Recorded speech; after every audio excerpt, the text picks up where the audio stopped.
What if your mirror isn't judging you, but quietly exposing the habits you repeat every single day? Your face is not aging as fast as you think. It's reacting faster than you realize. In this video, we're going to look at why facial puffiness is rarely genetics and almost always feedback from sleep, stress, sodium, hydration, hormones, and inflammation. We'll break down how fluid retention works, why cortisol changes your face within days, how insulin influences water balance, and why posture can alter your jawline without cosmetic intervention. This isn't about filters or shortcuts. It's about understanding regulation. Once you see your face as a daily physiological report instead of a fixed identity, you stop blaming destiny and start adjusting inputs that quietly control energy, presence, and definition. And that should not discourage you. It should excite you. Because if habits created it, habits can reverse it. If you care about energy, presence, confidence, and that sharper, more defined look in the mirror, this conversation matters. The real glow-up is not about extreme dieting, filters, or cosmetic shortcuts. It is about understanding the body well enough to stop fighting symptoms and start fixing systems. Let's establish something clearly from the beginning. The face is not separate from the body. It is one of the most vascular and fluid-sensitive areas you have. It contains dense networks of blood vessels and lymphatic channels. Small shifts in sleep, sodium, stress, hydration, and recovery can change how it looks within days, not months. Days. This is not about chasing perfection.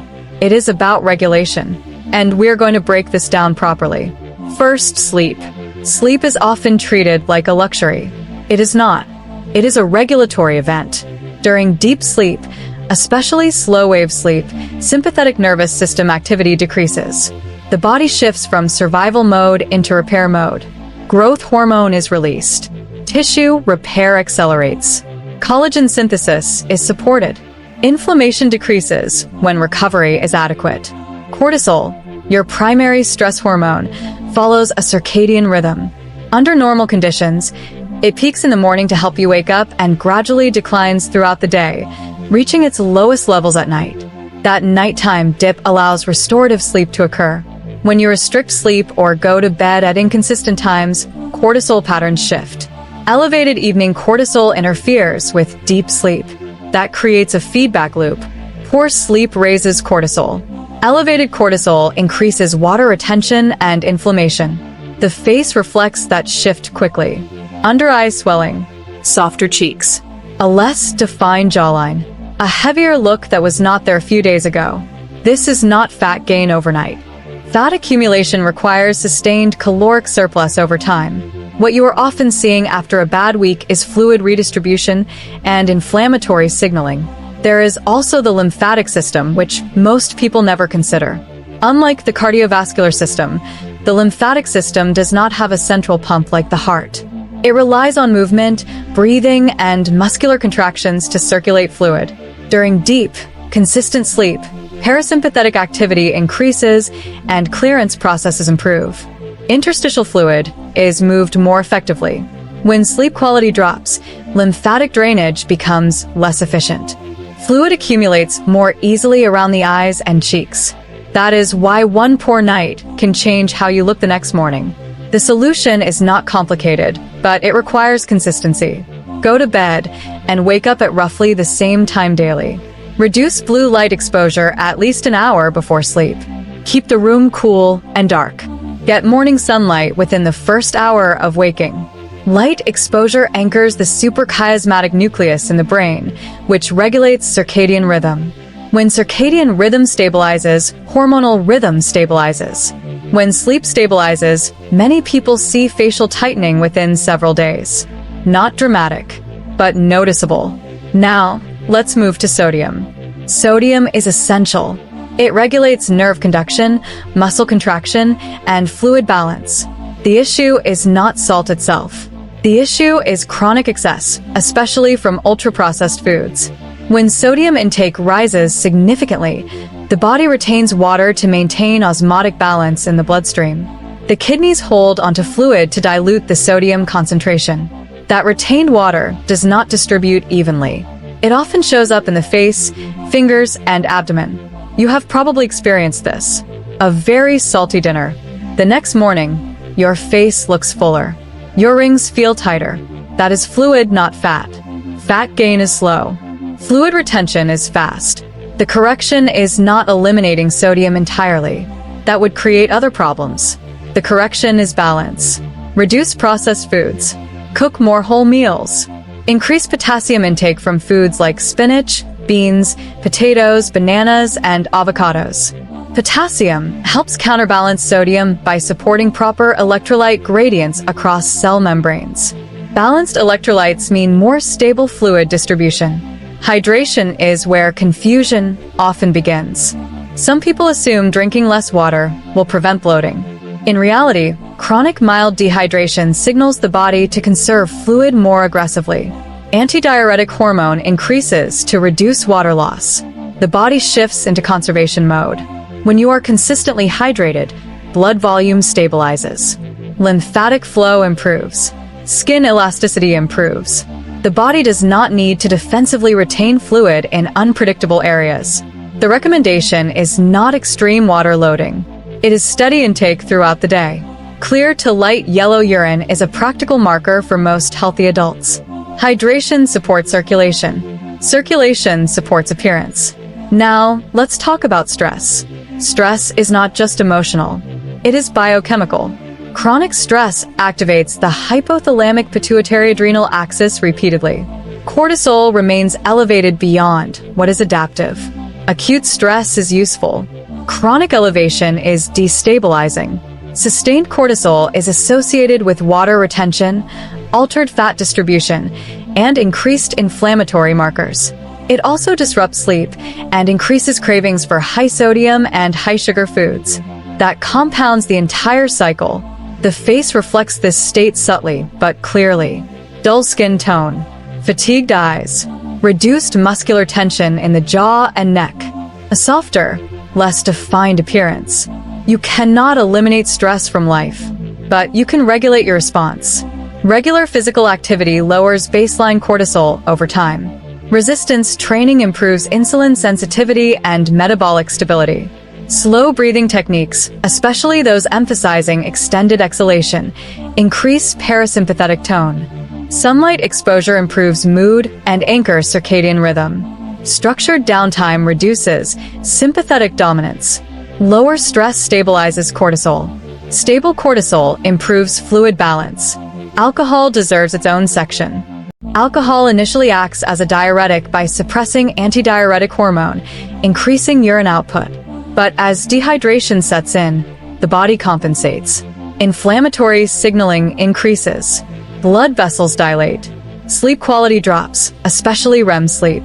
The result is familiar: redness, swelling, poor recovery, a heavier face the next morning. Even moderate drinking can reduce sleep quality significantly. Reduced alcohol frequency often leads to visible improvements within a week. Skin tone evens out. Puffiness decreases. Eyes look clearer. It is not aesthetic magic.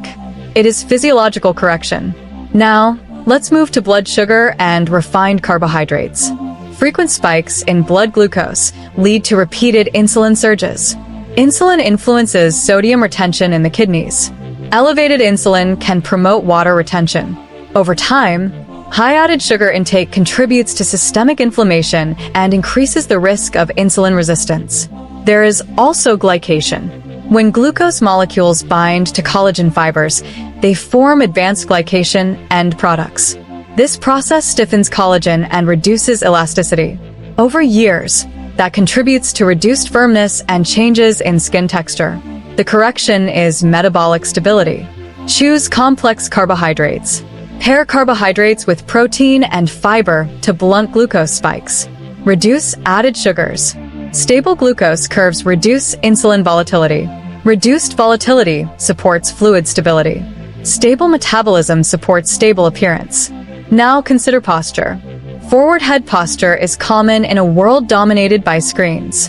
When the head remains chronically forward, the cervical spine alignment changes. Neck muscles become imbalanced. The submental region, the area under the jaw, can appear less defined due to muscular disengagement and altered tissue positioning. This is not always fat. Sometimes it is structural alignment, strengthening the upper back, practicing chin retractions, raising screens to eye level, maintaining neutral head alignment. These changes can subtly sharpen the jawline over time. Biomechanics influence aesthetics more than most people realize. Training and recovery also matter. Exercise improves insulin sensitivity, reduces inflammation, and enhances lymphatic circulation. But excessive high-intensity training without recovery elevates systemic stress. Cortisol remains elevated. Inflammation increases. The body stays in a stress state. Muscle adaptation occurs during rest. Recovery is when tissue repair happens. If recovery is insufficient, the face often reflects that ongoing stress. The message is balance. Train hard. Recover well. Prioritize sleep. Ensure adequate protein intake. Include rest days. A well-recovered body often presents a tighter, brighter face. Sunlight adds another layer. Morning light exposure signals the brain that the day has started. It helps regulate melatonin production later at night. Improved sleep reduces puffiness. Moderate sunlight exposure supports vitamin D synthesis, which plays a role in immune regulation and inflammatory control. Excessive sun accelerates skin aging. Controlled exposure supports physiology. Again, regulation. Digestive health is more nuanced. Not all facial swelling is food-related, but in some individuals, certain foods may trigger inflammatory responses. Gut health influences systemic inflammation through immune signaling pathways.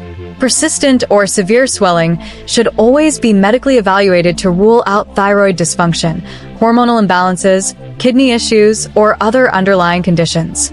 This conversation is not about ignoring medical causes. It is about recognizing that for most otherwise healthy individuals, daily habits drive most short-term facial changes. Zoom out for a moment. The face is a visible dashboard of systemic regulation. When sleep stabilizes, sodium moderates, hydration improves, stress lowers, blood sugar steadies, alcohol decreases, posture aligns, recovery increases, and daylight anchors rhythm, change occurs. Cheekbones appear more pronounced. Jawline clearer, eyes brighter. Skin reflects light differently. Fluid shifts can happen within days. Inflammation reduction may take weeks. Collagen turnover takes months. These timelines matter. Quick changes are usually fluid-related. Longer changes are tissue-level. This perspective challenges extreme solutions. Aggressive detoxes are unnecessary for most people. Crash diets often elevate stress and worsen cortisol patterns. Excessive facial exercises do little if systemic regulation is poor. Most puffiness is not a facial problem. It is a whole body regulation issue. There is also a psychological layer that cannot be ignored. Energy improves posture. Posture improves presence. Presence improves perceived attractiveness.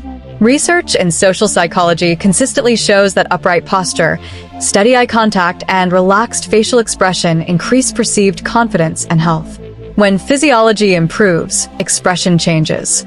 When expression changes, perception shifts. This is the transformation that is rarely marketed properly. It is not about becoming someone else. It is about removing friction, removing excess fluid, reducing inflammation, stabilizing hormones, aligning posture, improving sleep. The transformation is regulatory, not artificial. So the next time you look in the mirror and see puffiness, resist immediate self-criticism. Ask better questions. How did I sleep? What did I eat? How hydrated am I? How stressed have I been? Have I moved? Have I recovered? Your face is not betraying you. It is reporting to you. And the empowering part is this. Regulation compounds. One consistent week of proper sleep, moderate sodium, steady hydration, lower alcohol intake, balanced meals, intentional posture, measured training, real recovery. You may not look like a completely different person overnight, but you will look like a regulated one. And regulation is attractive.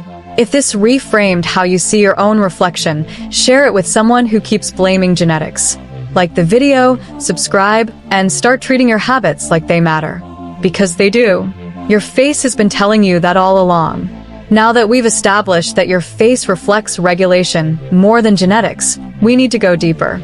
Because once you understand that puffiness is often fluid and inflammation, the next question becomes more powerful.